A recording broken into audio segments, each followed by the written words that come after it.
16절에서 18절입니다. 저물매 제자들이 바다에 내려가서 배를 타고 바다를 건너 가버나움으로 가는데 이미 어두웠고 예수는 아직 그들에게 오시지 아니하셨더니 큰 바람이 불어 파도가 일어나더라. 저물었다 그랬죠. 예수님이 오병이어의 기적을 베세다의 이제 산 위에 올라가서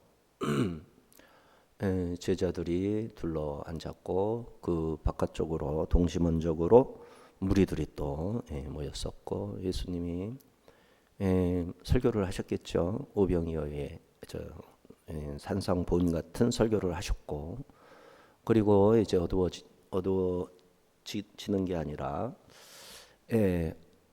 밥때가 된 거죠. 그래서 먹을 것을 걱정하시고 이제 오병이어의 기적으로 다 먹이셨단 말이죠. 그리고는 이제 해가 이제 어두워지려고 하는 거죠. 그래서 제자들에게 건너편으로 건너가라. 마가복음 6장, 마태복음 14장. 건너편으로 배 타고 건너가라. 나는 남아서 이 무리들을 다 돌려보내겠다. 이미 어두워지니까 제자들도 뭐 서둘러야 했죠. 깜깜한 밤에 바다를 이렇게 가는 것은 이제 밤중에 혈몬산에서 찬 기운이 밑으로 내려오면서 큰 바람을 일으키고 물결, 파도를 일으키거든요. 그래서 가야 되겠다고 떠났어요. 무리들은 제자들 보내고 예수님이 타려고 그러는지 배 한 척이 남겨진 것을 봤고 예수님이 집으로 돌려보내니까 다들 돌아가거나 근처에 바람이 좀 이렇게 덜 불만한 곳 자리를 잡고 이제 야영을 하거나 좀 먼 사람들은 야영을 했을 것이고 가까운 사람은 집에 갔다 올 것이고 뭐 이렇게 하신 거죠. 자, 호스 대 웁시아 에게네로 저녁이 왔을 때 황혼 때와 어둠이 내릴 사이 아주 깜깜할 때하고 이제 해가 뉘어 이제 색깔 하늘 색깔이 좀 이렇게 달라지는 그 사이 그러니까 좀 어둡게 된 사이 이때를 웁시아 에게네로 호스 대 웁시아 에게네로 이렇게 표현을 합니다. 둘째 저녁이라는 말을 한대요. 첫째 저녁은 이제 해가 져서 이제 어두워져 가는 저녁이고 둘째 저녁은 깜깜해지기 시작하는 때. 깜깜해지기. 드디어 더듬어서 지내야 될 때. 둘째 저녁. 늦은 저녁. 저녁이라고 말하기에는 늦은 시간. 밤이라고 말하기에는 조금 이른 시간. 이렇게 되는 거죠. 자, 이때 제자들이 바다로 내려가서 배를 탔습니다. 어둠이 상당히 짙어가는 중이죠. 그런데 17절에 보니까 이미 어두워졌고 바다에 갔을 때는 이미 어두워졌고 이 이미 어두워졌다는 말은 에게 곧 네인데 과거 완료형입니다. 그래서 지금 막 어두워진다라는 말이 아니라 벌써 먼저 앞에서 어두워졌기 때문에 지금 계속 어두운 상태예요.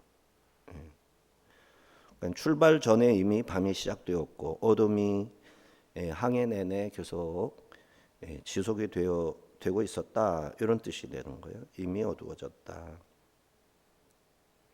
그러니까 저물 무렵에 제자들을 배 태워서 보내신 뒤에 예수님은 어디 가셨죠? 산으로 올라가셨죠. 뭐하러? 기도하러. 자, 명령을 받아서 바다로 이제 배를 타고 바다로 건너가는 거죠. 가버나움쯤으로 향해 갔겠죠. 자, 예수님 없이 항해 중이던 제자들에게 염려했던 바람이 불기 시작했고 파도가 엄청나게 치기 시작했습니다. 사력을 다해 노를 졌습니다. 가는 건지 안 가는 건지 알 수가 없어요. 바람이 세게 오면요, 바람을 이기는 힘이 가는 건지 바람하고 싸우니까 바람보다는 가. 바람보다는 바람을 헤치고 가. 근데 내 위치는 그 자리인 거예요. 그럴 수가 있죠. 자전거 타면 잘 아시는데 막 페달을 돌려서 막 가는데 힘드니까 기아를 이렇게 낮춰가지고 돌린단 말이에요. 그러면 엄청나게 빠르게 가야 되는데 바람과 싸우고 있는 거예요. 예. 기아를 가볍게 해가지고 바람과 싸우느라고 막 돌리는데 사실은 잘 안 가는 거예요. 그냥 예. 잘 안 가는 거예요. 이런 상태. 예, 노를 저어서 그렇게 하는 거죠. 19절에서 21절. 제자들이 노를 저어 10여리쯤 가다가 예수께서 바다 위로 걸어 배 가까이 오심을 보고 두려워하거늘 이르시되 너희 두려워하지 말라 하신대 이에 기뻐서 배로 영접하니 배는 곧 그들이 가려던 땅에 이르렀더라. 여기서는 시간이 없는데요. 예수님이 걸어오셔서 만나는 시간을 마가복음하고 마태복음에서는 사경, 밤 사경이라고 그래요. 밤 사경. 1경, 2경, 3경, 4경. 4경이 밤 시간의 끄트머리예요. 네 번째 밤 시간. 3시부터 6시. 새벽 3시부터 6시까지. 3시간 동안. 이게 4경이에요. 그러니까 새벽 3시부터 6시니까 슬슬 동이 틀락말락 하는 거예요. 겨울 같으면 7시나 돼야 동이 트잖아요. 여름에는 5시면 동이 트죠. 5시면. 그러니까 이때는 이제 봄철이잖아요. 봄철. 우리나라식으로. 왜냐하면 오병이어가 6월절에 떡을 나눔에 6월절이었잖아요. 예수님이 6월절이 가까운지라 하면서 산에 올라갔다고 그랬죠.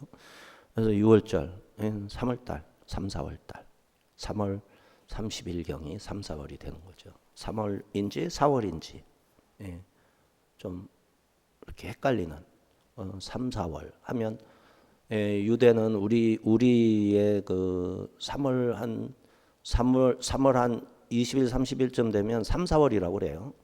3 슬래시 4월 이렇게 혹은 3 하이프 해가지고 4월 그런 때 이렇게 해서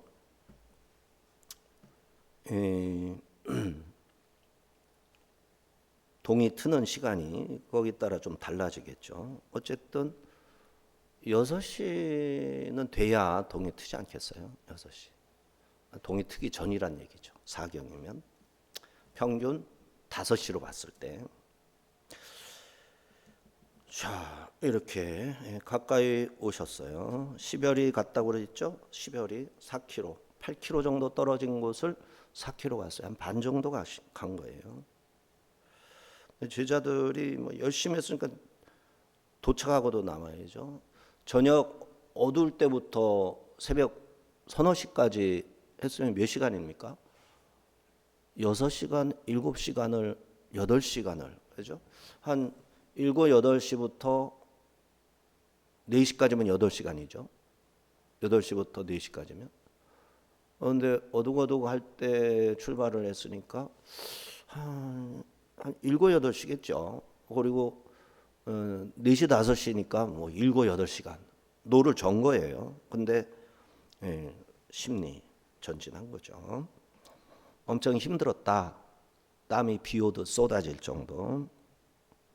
그런데 뭐와 싸우느라고? 바람과 싸우느라고.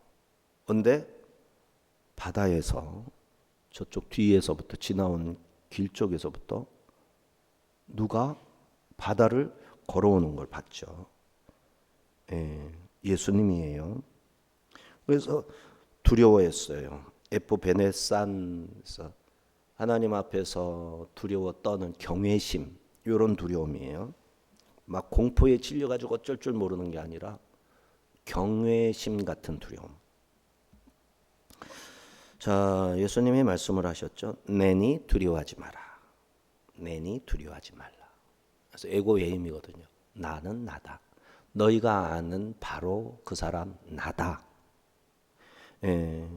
그러니 두려워하지 말아라. 너희가 잘 아는 난데 왜 두려워하느냐, 이런 뜻이죠. 제자들은 예수님을 배로 모셨어요. 그랬더니 풍랑이 잔잔해지고 바다가 고요해졌겠죠. 기뻐했습니다. 그러자 곧이라고 그랬죠. 곧 땅에 당도하였다. 가버나움에 도착을 한 겁니다. 자, 이렇게 해서 마태복음 14장, 마가복음 6장 이제 합치면 내용이 구성이 되는 거예요. 구성이 되는 겁니다. 내니 두려워하지 말라. 에고 에이미 메 포베이스데, 다른 이가 아니라 너희가 아는 나 자신이다. 나는 존재한다. 나는 여기 있다. 그러니 두려워 말라. 예수님의 현존에 에고 에이미, 현존하신 예수님이 에고 에이미 나는 뭐뭇이다. 나는 뭐뭇이다 라고 말씀하시자 그만 노도강풍 같은 두려움의 상황이 진정되었다. 예수님이 우리에게 오셔서 나다 그러시면 모든 게 게임이 끝나는 거예요.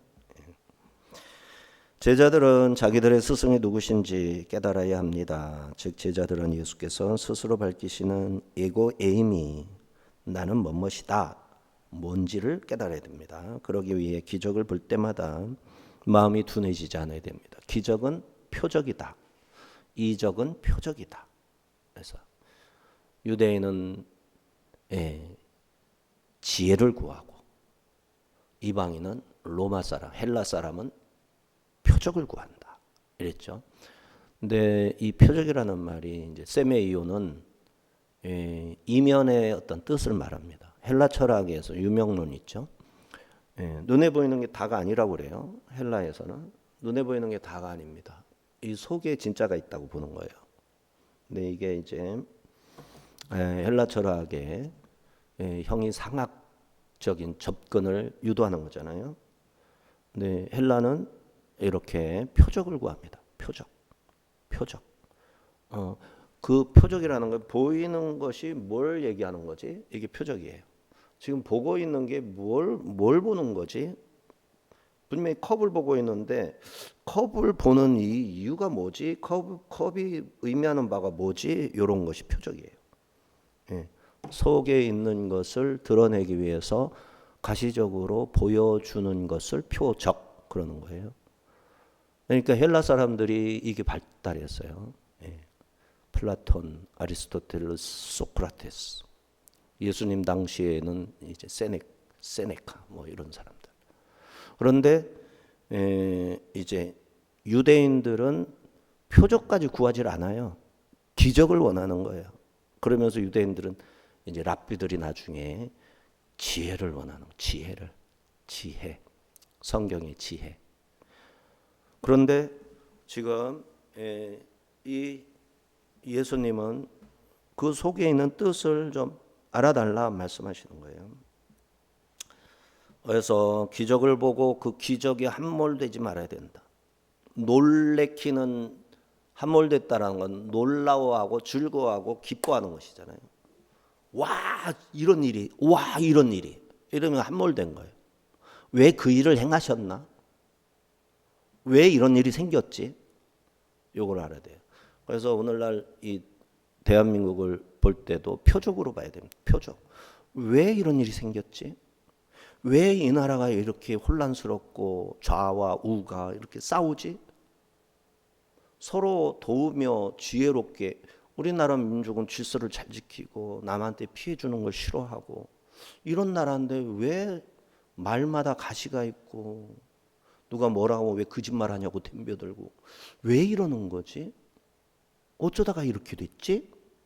지금 일어나고 있는 일을 이렇게 서술하는 거는 그거는 아무나 하는 거고 말쟁이들이 하는 거고 지금 뭐 좌파는 이렇고 우파는 이렇고 뭐는 뭐고 이렇게 현재 있는 일을 그대로 말하는 거는 그냥 세상 사람들이 말쟁이들이 지혜로운 사람들이 교수들이 이게 추구하는 거고 믿는 사람들은 하나님과 통하니까 뭘 봐야 되는 거예요? 그런 일의 이면에 뭐가 있는 거지? 보이지 않는 것을 말하는 게 믿는 사람이에요. 믿는 것을 말하는 거예요. 믿는 것을 말한다는 것은 보이고 증명되는 것을 말하는 게 아니에요. 이게 지금 한국 교회가 얼마나 헛다리 잡고 있는지 생각해 보시라고요. 완전 신앙인들이 헛다리 잡고 있어요. 세상 법정은 보여야 되잖아요. 증명해야 되잖아요. 세상 사람들도 그걸 추구하잖아요. 보여야 되고 증명해야 돼야 비로소 사실되잖아요. 아니에요. 믿는 사람들은 믿음을 가지고 얘기해야 돼요. 보이지 않는 것을 보여주는 하나님의 뜻을 발견해야 돼요. 뭐겠냐고요. 왜 이런 일이 일어나게 하셨을까? 하나님께서. 하나님의 뜻이 뭘까? 예루살렘을 586년에 멸망시키고 주 70년에 멸망시켰는데 예루살렘이 멸망했어. 이 얘기가 믿는 사람이 할 얘기가 아니라는 거예요. 왜 멸망했을까? 유대인들이 무슨 죄를 졌기에 하나님께서 느부갓네살을 통해서 예루살렘을 심판했을까? 하나님께서 무슨 이유로 주 70년에 디도 장군, 베시파니아스 이런 사람들을 통해서 왜 예루살렘을 멸망시켰을까? 그 이면의 것을 봐야 돼요. 근데 보이는 거는 다 표적이에요. 기적, 놀라운 일들이 다 표적이에요. 뭔가를 얘기해 주고 있는 거고 지시해 주고 있는 거. 이걸 깨달아야 돼. 그게 없으면 무슨 재미로 예수 믿냐? 성령님과의 교통을 통해서 그것을 내다볼 수 있어야 비로소 할 얘기가 생기는 거죠. 믿는 사람이 달라야 될 거 아니에요. 뭔가 세상 사람들이 모르는 걸 말해줄 수 있어야 될 거 아니에요. 근데 믿는 사람은 성령과 통하고 그 이면을 볼 수 있는 표적을 보는 눈이 이미 있잖아요. 이 일은 보이는 것은 당신도 아는 바와 같이 이렇게 된 일인데 그 이면에 보이지 않는 것을 봐야 된다. 한국교회가 얼마나 하나님 앞에 범죄했으면 이 나라 대한민국이 이 꼴이 되었을까? 이거 봐야 된단 말이에요. 교회가 범죄한 것을 볼 수 있어야 돼요. 왜? 회개해야 되니까. 내가 교인이니까. 내가 교회에 속했으니까. 뭐를 잘못했는지 알아요. 고칠 수 있으니까. 이게 고쳐져야 대한민국의 혼란이 해결되는 거예요. 이건 너무나도 당연한 거예요. 네, 표적이라는 뜻, 세메이온이 그런 것을 설명해 주고 있어요. 그래서 지금 뭐 그냥 교회를 갖다가 이렇게 한다 저렇게 한다 뭐 중국이 막 그냥 지금 몇십만 명? 20만 명이었는데 이제 100만 명이 목표래요. 중국 사람이 우리나라 와서 투표할 수 있는 몇 번만 왔다 갔다 해서 동네에다가 뭔가를 이렇게 등록만 하면 다 국회의원 선거 이제 지방 선거라고 그러나 이 선거 때 투표권을 다 그냥 무더기로 막 나눠주고 있는 거라고 지금 보이지 않게. 왜 이런 일이 대한민국에서 일어날 수가 있지? 어떻게 이런 끔찍한 일이 벌건 대낮에 일어날 수가 있지? 왜 그러지? 신앙인들은 이걸 알아야 되는 거예요. 교회가 하나님께 거짓말하고 있다. 성도들이 하나님께 거짓 예배를 드리고 있다. 신앙 고백이 거짓이고 기도가 진실하지 못하고 자기의 목숨을 성실하게 다 감당하지 못하고 있다. 이거를 진단해낼 수 있어야 돼요. 내가 그렇게 하고 있는 뭐가 있고 오늘날 교회가 뭐가 그렇게 하고 있고 도덕적인 거 보이는 거 말고 도덕적이고 보이는 것들은 신문에 날 정도 되면 그거는 이미 표적이 아니에요. 그것이 표적인 거예요. 그 이면의 것을 볼 수 있어야 되는 거예요. 이렇게 목회자들이 왜 이렇게 어지러워졌을까? 지금 이제 신학교가 26년도에 신학교 문 닫은 신학교가 26개 그리고 총신이고 뭐고 전부 이제 학생이 지원한 게 모자라요. 그걸 뭐라고 그러죠? 부족해. 미달이에요. 미달 사태예요. 왜 그럴까? 신학교 나와가지고 장신대만 해도 200여 명이 졸업을 했거든요. 200 몇십 명 졸업을 했어요. 전에는 400명, 300명씩 졸업했지만 200 몇십 명이 졸업을 했는데 목회자로 전도사가 됐던 목사가 됐던 부목사가 됐던 200 몇십 명 중에서 40명이 이 일자리를 찾은 거예요. 예? 목회자로서 지금 7년 이상을 공부했는데 7년까지는 아닐 수 있죠. 그렇게 공부를 했는데 가서 사역할 사역 자리가 없어요. 이게 현실이거든요. 이런 현실들. 왜 이런 일이 발생을 했을까? 그 이면에 하나님의 뜻을 볼 수 있어야 됩니다. 교회가 더 이상 진실한 선교, 전도, 영혼사랑, 하나님께 영광을 돌려드리는 참된 예배에 관심을 끄기 시작했다. 찬양은 자기 만족이고 예배와 모든 전도와 심지어 설교마저도 인간을 기쁘게 하고 인간을 위로하는 데에다가 초점이 맞춰져 버렸다. 원래 설교는 하나님한테 받은 말씀을 그대로 전하는 거예요. 수식하고 막 꾸미고 이런 거 하지 못하게 돼 있었어요. 근데 몇십 년 되지도 않았어요, 사실. 4, 50년. 길게 보면 뭐 한 80년, 90년. 서방에서 보면, 서방의 측량에서. 우리나라 보면 한 3, 40년 전부터 이게 사람 귀를 긁어주는 설교를 하고 있다고 지금. 인문학이죠. 뭔가 들을 거리 있고 배울 거리 있고 목회자들이 유식한 채 안 하고 정신이 없어. 성도들의 마음을 녹이기 위해서 그 마음으로 하나님의 마음을 녹여야 되거든요.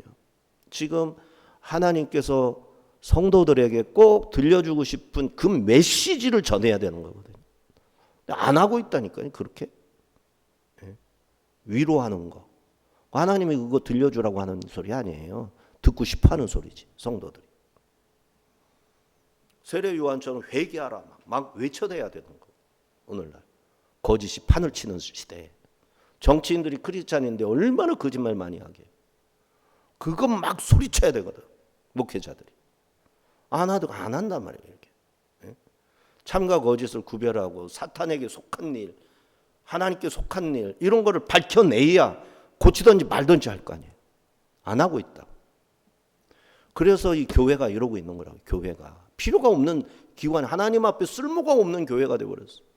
성도들이 하나님의 일을 해야 되는데 오늘도 아버지의 일을 해야 되는데 아버지의 일에는 관심이 없어. 뭐 성도로 뭐 붙들고 있을 필요가 뭐 있어.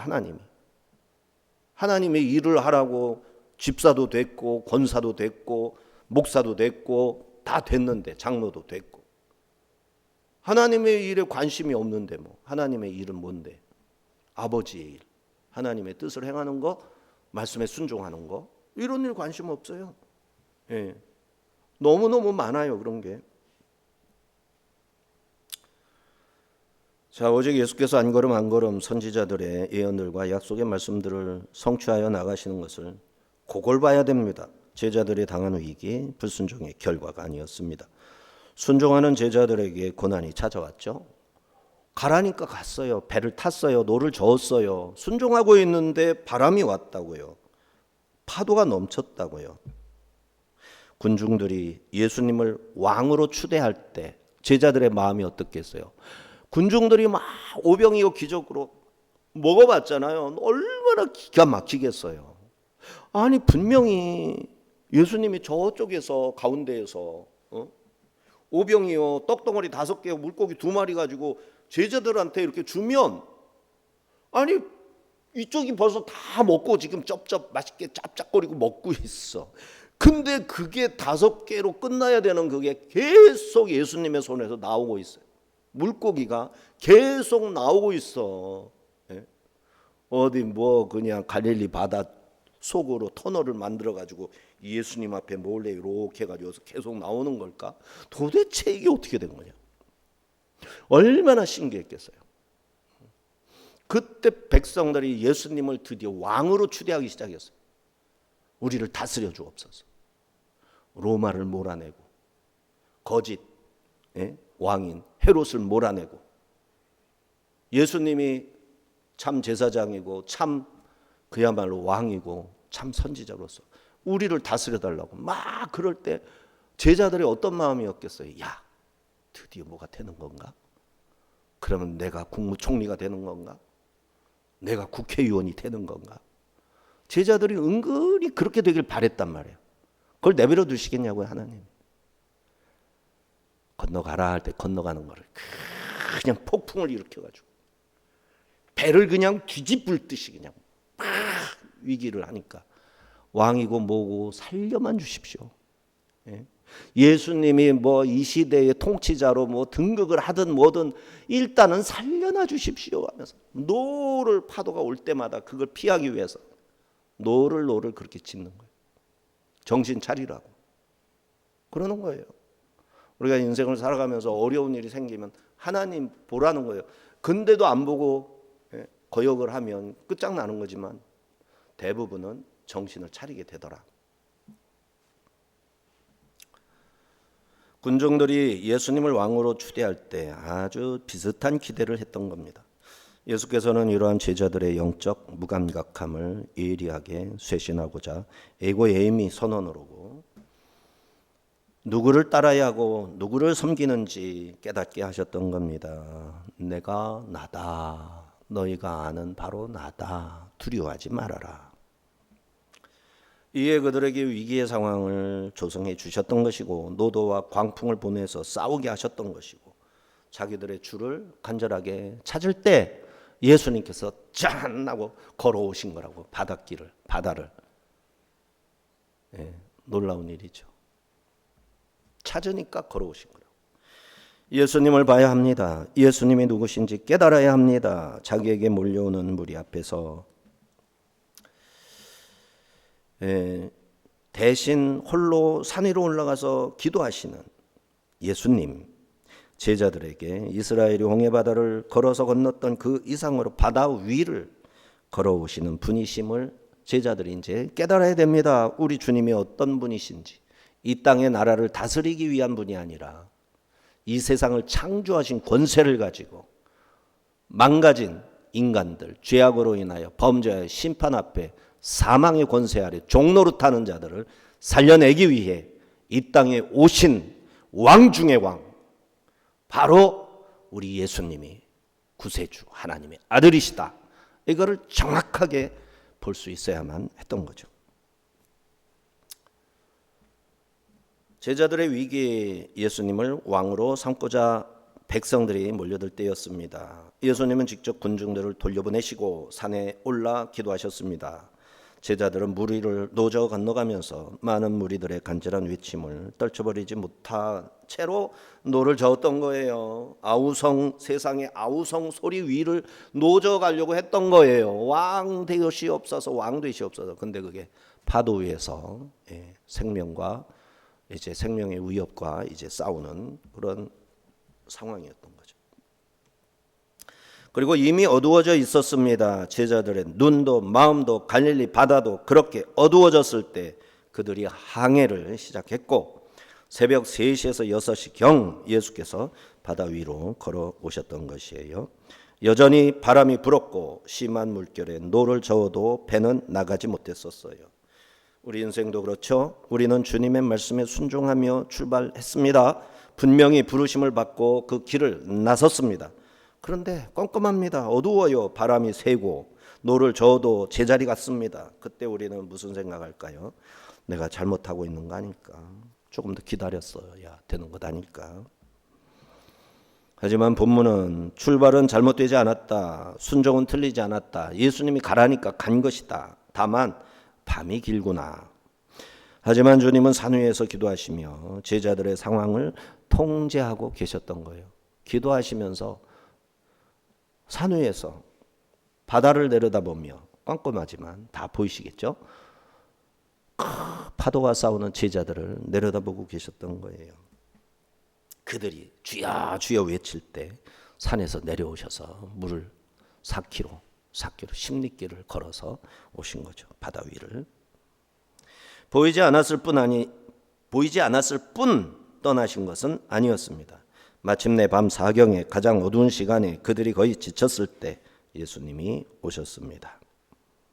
지금 우리가 어둠 속에 있다면 출발이 늦어서도 아니고 주님이 부르셨는데 잘못 부르신 것도 아니었고 밤은 이미 시작돼 있었고 우리는 그 밤을 통과하고 있을 뿐이에요.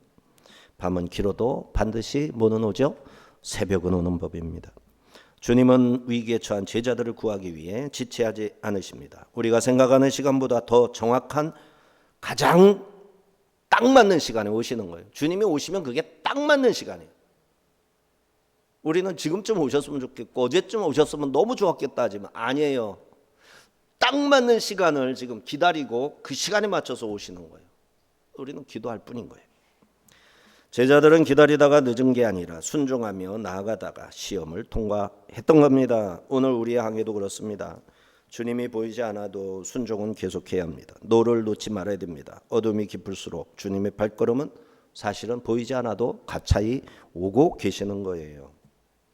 22절 24절 이튿날 바다 건너편에 서 있던 무리가 배 한 척 외에 다른 배가 거기 없는 것과 또 어제 예수께서 제자들과 함께 그 배에 오르지 아니하시고 제자들만 가는 것을 보았더니 그러나 디베라에서 배들이 주께서 축사하신 후 여럿이 떡 먹던 그곳에 가까이 왔더라. 무리가 거기에 예수도 안 계시고 제자들도 없음을 보고 곧 배들을 타고 예수를 찾으러 가버나움으로 가서 이튿날이 되었어요. 무리들이 예수님을 마지막으로 배웠던 곳에 다시 온 거죠. 어제 예수님이 집에 가라고 해서 집에 갔던 사람, 근처에 야영했던 사람 돌아와서 보니까 예수님은 자기들 보낸 다음에 예수님이 산으로 갔을 테니까 그러면 배 타고 가셨으면 배가 그대로 있어야 되잖아요. 배가 없어야 되잖아요. 배가 그냥 있네. 예수님이 어떻게 가셨지? 그럼 여기 어디 계신가? 이러는 상황이 배 한 척만 있는 거죠. 자, 이들이 목격한 그 한 척의 배, 나중에 예수님이 배를 타지 않고 걸어서 제자들에게 가신 이야기를 제자들한테 들었을 때 걸어서 가셨기 때문에 그 배가 거기 있었던 거구나. 증거물이 되는 거예요. 아무튼 이들이 가버나움에 가면 주를 만날 수 있겠지 생각하고 보니까 디베라에서 이 동네에서 오병이어 기적을 했다는 소리를 듣고 디베라는 거의 저 멀리 건너편이잖아요. 거기에서 배들을 사람들이 타고 여러 대가 오고 있는 거예요. 마치 명량해전에 그냥 일본 배가 다가오듯이 디베라에서 이렇게 오는 거예요.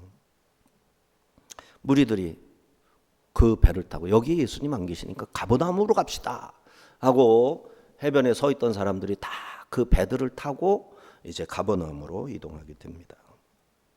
근데 이 사람들은 누굴까요? 12광줄에 남았던 남은 양식들을 먹어본 사람이겠죠. 친구가 와서 이거 봐 이게 무슨 떡인지 알아? 오병이어의 기적으로 배불리 먹고 남은 거 광줄이 달라고 해서 가져와서 넣어주려고 이러면서 신기한 것을 보고 꼭 가서 봐야 되겠다.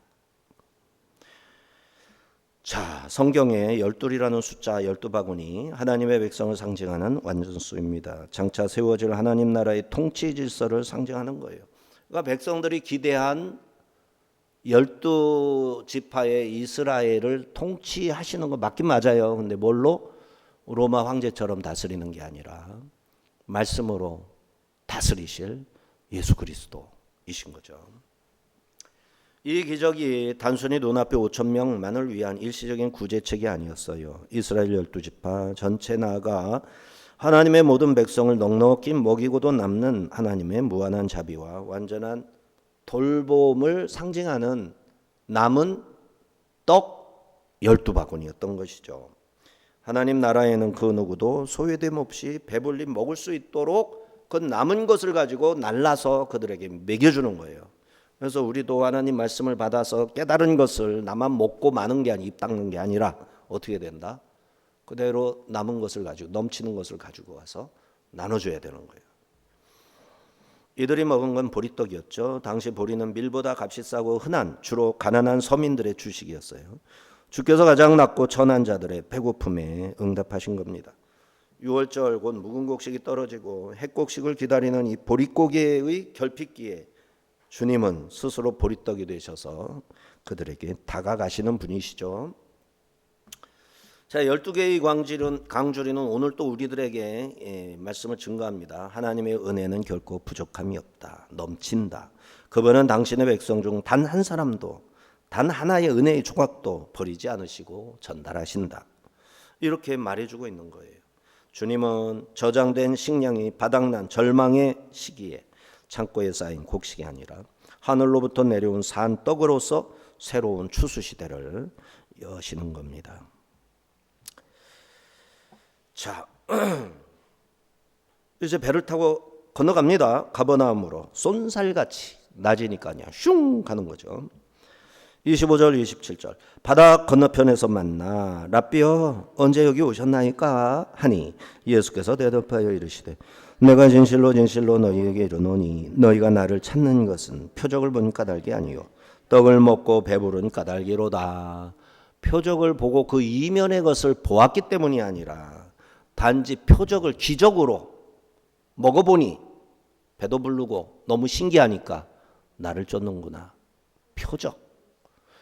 보면 보인 것에 그 이면의 것을 봐야 되는데 그게 아니구나. 27절 썩을 양식을 위하여 일하지 말고 영생하도록 있는 양식을 위하여 하라. 이 양식은 인자가 너희에게 주리니 인자는 아버지 하나님께서 인치신 자니라. 자, 사람들은 가버나움에서 예수님을 찾을 수가 있었고 랍비여 언제 여기 오셨나이까 물었어요. 떡을 먹고 예수님을 자기들의 율법 선생 랍비로 대한 것이죠. 그것이 최고의 존경을 표하는 것이다. 이렇게 마음을 먹고 있죠. 이들은 기적은 경험했지만 그 의미는 깨닫지 못했습니다. 오병이어의 표적이 아니라 기적일 뿐이었어요. 이에 예수님은 자신을 필사적으로 찾아온 무리들에게 너희가 나를 찾는 것은 표적을 본 까닭이 아니고 떡을 먹고 배부른 까닭이다. 예수님 자신을 찾은 동기를 비판하신 거죠. 떡을 먹게 된 놀라운 일이 무엇에 대한 표적인지 알려고는 하지 않고 그저 배부른 것을 놀라워하면서 온 것이다. 그러나 떡은 영생하게 하는 참된 양식에 대한 상징에 불과합니다. 인간이 스스로 영생을 얻을 수 없는 것처럼 떡도 스스로 구할 수 있는 떡이 아닙니다. 위로부터 공급되는 것을 받아 먹는 그런 떡이라 해야 됩니다. 그 떡 이면의 것을 받아 먹어야 돼요. 그러나 사람들은 일터에 나가 일한 대가로 배부르게 하는 양식을 대신할 수 있는 예수님이 기적을 일으켜서 공급하시는 그 오병이어의 떡을 좀 먹게 해달라고 지금 아우성을 치고 있는 겁니다. 예수님은 그렇게 하지 말라 하십니다. 그 양식은 썩을 양식일 뿐이다. 인간에게 육체적 생명 유지를 위한 양식뿐 아니라 영적인 양식도 필요하다 말씀하신 겁니다. 주님은 사람이 떡으로만 살 것이 아니요 하나님의 입으로 나오는 모든 말씀으로 살 것이니라. 시험에 대하여 첫 번째 시험에서 이렇게 말씀으로 이기신 적 있죠. 이사야 선지자는 너희가 어찌하여 양식이 아닌 것을 위하여 은을 달아주며 배부르게 하지 못할 것을 위하여 수고하느냐. 내게 듣고 들을지어다. 그리하면 너희가 좋은 것을 먹을 것이며 너희 자신들이 기름진 것으로 즐거움을 얻으리라 예언했습니다. 그러니까 영의 양식, 육의 양식 중에서 영의 양식이 우선입니다. 자, 이 말씀을 일터에 나가 일하는 것도 단지 육의 양식을 위함이 돼서는 안 된다. 인자를 위해서 일터에 나가서 일하는 게 되어야 한다. 영생하게 하는 양식을 먹기 위해서 내가 육의 양식을 먹으러 나가서 일하는 것, 영의 양식을 많은 사람들이 더 먹을 수 있도록 교회를 섬기고 헌신해서 그 일을 잘 감당하는 교회가 되도록 내가 열심히 일해서 헌금도 하고 봉사도 하고 그렇게 한 아버지의 일에 참여하라. 이런 뜻이 되는 거죠. 영생하게 하는 양식을 주시는 인자가 썩지 않을 양식을 주는 것임을 믿어라 하는 것이죠. 인자를 위해 일하면 영생하도록 하는 양식을 얻을 것이다. 모든 일의 목적과 방향을 올바로 설정해서 일해라 말씀하시는 겁니다. 여기서 인치셨다. 스포라 기제인, 공적 인증, 승인, 소유 표시에 이미지입니다. 인치셨다. 그래서 예수님께서 이 영생의 양식을 줄 권한과 권위로 하나님께로부터 공식적으로 그 권위를 부여받았다. 인쳤다. 이런 뜻이에요. 그래서 영생하게 하는 양식을 위한 일, 인자의 일, 하나님의 일, 이렇게 반복하죠. 영생하게 하기 위하여 양식을, 영생하게 하는 양식을 위한 일을 하라. 인자의 일을 하라. 하나님의 일에 대하여 무리와 말씀을 주고받는다. 28, 29절 같이 보겠어요. 그들이 묻되 우리가 어떻게 하여야 하나님의 일을 하오리까? 예수께서 대답하여 이르시되 하나님께서 보내신 일을 믿는 것이 하나님의 일이니라. 어떻게 하여야 하나님의 일을 하는 겁니까? 하나님께서 보내신 일을 믿는 것이 아버지의 일이다. 하나님의 일이다. 이렇게. 자, 무리들은 하나님께서 인치신 인자를 위해 하는 일이 곧 하나님의 일이라는 사실. 그래서 하나님이 인치신 자, 하나님이 보내신 자니까 그분을 믿는 게 하나님의 일이다. 요것을 이해하려 하지 않고 다만 어떻게 하나님의 일을 할 수 있는지만 물었죠. 이들이 물어야 할 것은 인자가 누군지, 그리고 만나를 먹이듯 자기들에게 양식을 주신 이 하나님께서 보내신 이로구나. 요거를 믿었어야 했던 거예요. 이들은 인자가 누구인가 묻는 대신 자기들이 무엇을 해야 하지 이것만 물었던 거죠. 예수님은 그들에게 하나님께서 보내신 일을 믿는 게 하나님의 일이다 확언하고 계속 반복해서 말씀하십니다. 그들의 속을 아시기 때문입니다. 믿는 것은 순종하고 따르는 행위로 표현할 수도 있죠. 믿으면 행위가 반드시 나오게 돼 있어요. 행위로 믿음을 대신할 수는 없어요. 그런데 믿음은 행위로 표현됩니다. 영생에 들어가자는 예수님의 초대에 응답하는 게 믿음입니다. 하지만 청중은 자기들에게 일하라 하시는 요청, 자기들이 보여줄 업적으로 뭔가 우리가 업적을 남기라는 말씀인가 오해합니다. 하나님의 일은 하나님이 요구하시는 일을 할 때 하나님의 일을 하는 거지, 내가 하나님을 위해서 뭔가를 해야 되겠다 생각을 하고 그거를 할 때 하나님의 일을 하게 되는 게 아니에요. 아버지께서 뭘 하라고 하시지, 요거를 찾아서 성경을 통해서 찾고 하나님께 기도해서 찾아내야 돼요. 그러지 않고 내가 이걸 하면 좋겠다, 자기 만족을 위해서 하는 거예요. 아버지의 일이 아닙니다. 자기 일입니다. 아버지께서 나에게 이거 해라 하시는 그 일을 할 때 아버지의 일이 되는 겁니다. 그렇지 않을 때 믿음을 의지 않고 한 행위들 부딪힐 돌에 부딪히게 됩니다. 자기가 스스로 실망하고 낙담하게 되는 거죠. 예수님께서 믿는 것을 하나님의 일이라 표현하신 것은 행위가 아닌 하나님께서 인쳐서 보내주신 인자를 믿는 믿음만이 인류를 구원하시려는 하나님의 대역사를 이룰 것이기 때문에 하나님께서 보내신 이 일을 믿는 것이 하나님의 일이다. 항상 이것을 묵상하시기 바랍니다. 하나님의 일을 해야 되잖아요. 그러니까 내가 뭘 하든지 이게 예수님을 믿기 때문에 하는 일인가? 내가 이걸 지금 하고 있는데 예수님의 믿음에 대한 신앙 고백인가? 이거를 항상 점검을 해야 돼. 내가 걸어갈 때 그냥 동네 한 바퀴 도는 거예요. 안 돌아도 뭐 세상 무너질 것도 없고, 내가 뭐 그거 한 바퀴 돈다고 뭐 돈 나올 것도 아니고, 뭐 조금 건강에는 도움이 되겠지만 딴 거 해도 되고. 근데 그 한 바퀴를 돌면서 뭐를 하면 예수님을 묵상하고 예수님께 감사하면 누구의 일을 하는 거예요? 아버지의 일을 하는 거예요. 아버지께서 보내신 예수를 믿는 일을 했으니까 세상을 그렇게 살아가야 하는 것이죠.